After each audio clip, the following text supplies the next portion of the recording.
First of all, I would extend my thanks to the Islamia department that they considered me to represent my department in this very auspicious occasion, very sacred occasion. And I feel that my words are very micro, simple, that I cannot be able to encompass a very grand subject to discuss the life of Prophet Muhammad. Yet, I would like to share my one thought. That I got this book from my father, late Professor Mahmood Ali Khan, when I was in class 5th. That is the book, Muhammad, by Martin Links. He was a Britisher. And later on he converted and embraced Islam. And his new name was Abu Bakr, Seerat-ul-Nabi. It's a wonderful book. And each and every aspect of the life of Holy Prophet has been covered. But I have selected only one aspect, willfully, that what is the future of Ummah? What is the future of Muslim? The Muslim of this century and the Muslims of the centuries hereafter. I know that you are the young scholars sitting in front of us, and everyone is basically completely recognized the life of Holy Prophet Muhammad, peace be upon him. And I think that a lot of speeches can be enumerated in this subject. I would like to recite the few lines of a poetry. And it can actually cover the whole span of Holy Prophet. Khudanai Subul, Khatmur Rasul, Maulai Kul, Jisne, Gubare Rahru Baksha Faroge Wadi Ismi. Nigahe Ishko Masti mein wahi awwal, wahi aakhir, wahi Quran, wahi Furqan, wahi Yasin, wahi Taha. That is the only thing that everybody should discover, that what actually the poet is trying to say there. When I am saying that, what is the future of Ummah? Can we be able to find any redemption? Redemption means nijat, salvation, forgiveness from Almighty Allah. Holy Prophet says, yes, there is a condition. And that condition is not confined or limited to one century or one age. This condition is basically covered all times, every century. And what is that? The Holy Prophet says, a body of my people will not cease to fight for the truth. Not to cease means stop. You should search for truth. And what is truth? Truth is a knowledge, your education. In the heydays of Islam, there is no distinction between religious education and secular education. Muslim men and women, they acquire education side by side with Quran, Hadith and jurisprudence, and also medicine, engineering, astrology. So this is the combination. Islam does not confine you, ladies and gentlemen, that you can acquire only the Islamic education. Islam orders us to acquire the latest technology and latest education in order to counter the misgivings of West and America. If you confine yourself only in the holes of certain things, I think that we cannot challenge the West. We cannot challenge the West by waging only jihad. No jihad can be possible without the permission of the state. Without the permission of the state means the permission of the government. Now it is up to us, up to you to decide which path would you like to lead, the path of jihad or terrorism, or the path of forgiveness, the path of mercy, the path of brotherhood. You have to decide that. One day, Holy Prophet was sitting along with his companions in Sahaba. A man wearing white clothes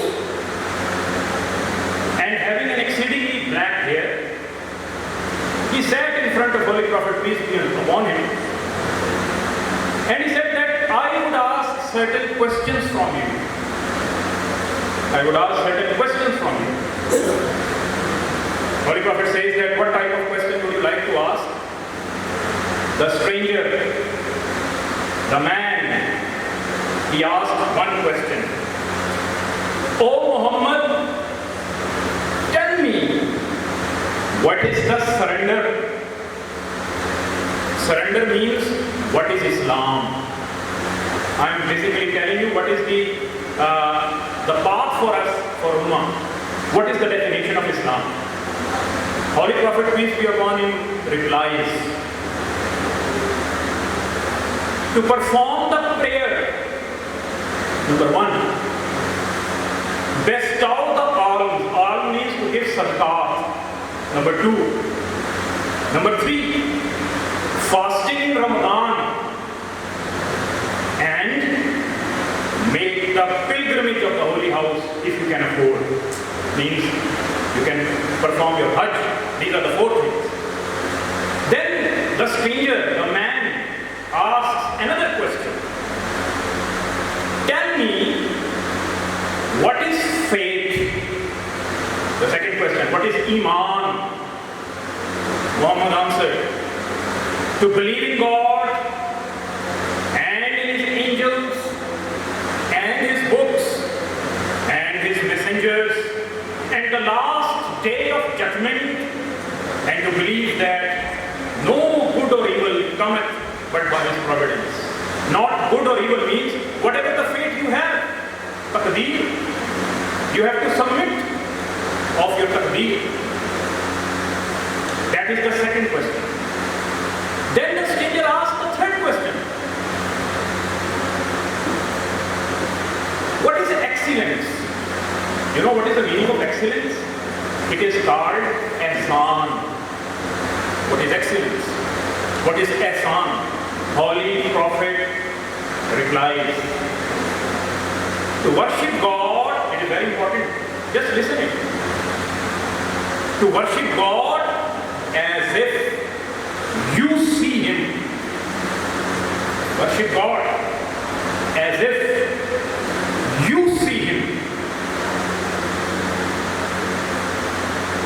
If you see Him not, if you do not see Him, yet Almighty see. That is called ihsan. And then Hazrat Umar asked Holy Prophet when that man disappeared, who is this man who is asking such questions? Holy Prophet says that he was angel Gabriel or Jibreel alayhi salam. And Jibreel alayhi salam was very happy.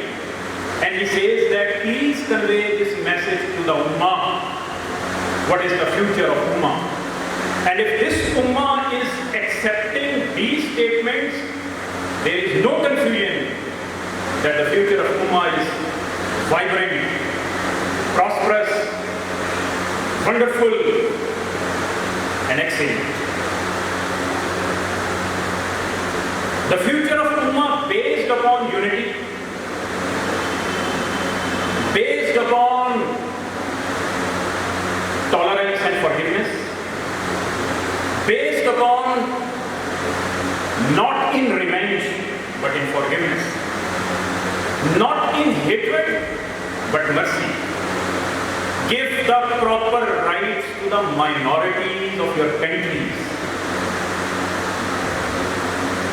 Why there is an Islamophobia around the world? Phobia Khawfiya means fear.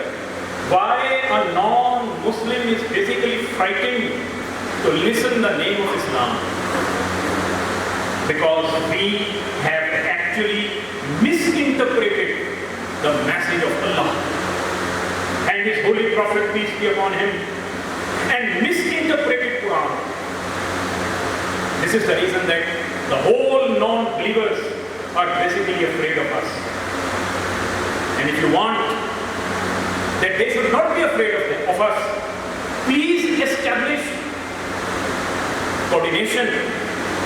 And it can be possible when we have a peaceful coexistence. And peaceful coexistence can be possible if we acquire knowledge. The secular knowledge and the religious knowledge. The combination of both. And lastly, the last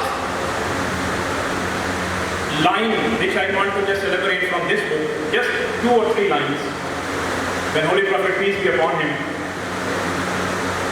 he has left this world. जब वो दुनिया छोड़ गए, what was the time? What happened?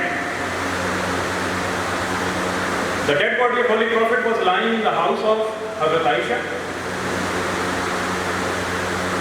The family decided that Holy Prophet should be buried. How we should bury? What is the process? Because it is not a very simple burial. ये तदफीन कोई आम नहीं थी. How would we bury Holy Prophet, peace be upon him? Then God cast a sleep upon them all. खुदा ने सबको सुला दिया. And in the sleep, each man heard a voice say, सबने ये आवाज सुनी. वो आवाज क्या थी? Wash the Prophet with his garment upon him. Wash the Prophet. ghusl दिया जाए. So they, means the companions of Holy Prophet, went to Aisha's apartment, which for the moment she had vacated. And one companion asks permission. I adjure thee by God, O Ali, and by our share in his messenger, can we come inside? Ali replied to turn the body, and he said, yes, you are allowed. And Ayman says, know I not that he had gone to that which is better for him than this world, but I weep for the tidings of heaven which have been cut off from us. Now, the message from Almighty Allah to Holy Prophet was cut off. They still had in their ears the sound of his saying. The sound of the saying, Holy Prophet says, what he said, the sound is in their eyes, in their ears. I go before you, and I am your witness. You try with me is at the pool. Having delivered his message in the world, the Holy Prophet has gone and he was buried. And the key words were spoken from the heaven. Key of mercy, the key of paradise, the spirit of truth, the happiness of God. And the last thing is, Inna Allah wa malaikatahu yasalluna ala al-nabi ya ayyuhallazina amanu sallu alayhi wa sallimu taslima. And that man translated this verse like that. Verily, God and his angels well in blessings the Prophet. O you who believe, invoke blessings upon him and giving him beginnings of peace. Ameen. Thank you.